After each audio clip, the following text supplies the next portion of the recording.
সেটাকে অনেকে ভোট উৎসব বলছে, অনেকে ভোট যুদ্ধ বলছে, যে যাই বলছে, আমি পার্টির বিষয়ে ঢুকতেই চাইছি না। হার জিত যুদ্ধই বলুন, উৎসবই বলুন, খেলাই বলুন, যেটাই বলুন, হার জিত তো লেগেই থাকে, কেউ হারবে তো কেউ জিতবে, এটাই তো স্বাভাবিক নিয়ম। তো স্বাভাবিক নিয়মের কালেই সেই জিনিসটিও ঘটেছে। তো সেই বিষয়ে আমি ঢুকছি না, এটা সম্পূর্ণ একটি রাজনৈতিক বিষয়ের মধ্যে পড়ছে, কিন্তু আমি কোনো রাজনৈতিক বিষয় নিয়ে ভিডিওটা করছি না।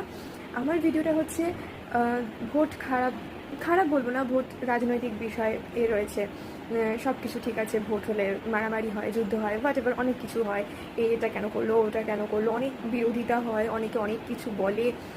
আমি সেই সব কিছুর ঊর্ধ্বে গিয়ে বলছি যে ভোট যে হলো এবার, তাতে একটা জিনিস স্পেশালি আমার খুব ভালো লেগেছে, সেটা হচ্ছে এই ভোট দেওয়ার জন্য আমি ভোটের লাইনে বলুন বা আমার বাড়ির সামনের গেটটা দাঁড়ালে, আমার বাড়ি যেহেতু একদম রাস্তার ওপরেই পড়ছে, সেখান দিয়ে কাছেই ভোট কেন্দ্র আমাদের, বেশিক্ষণ না, এক দুপা হাঁটলেই ভোট কেন্দ্র পড়ছে।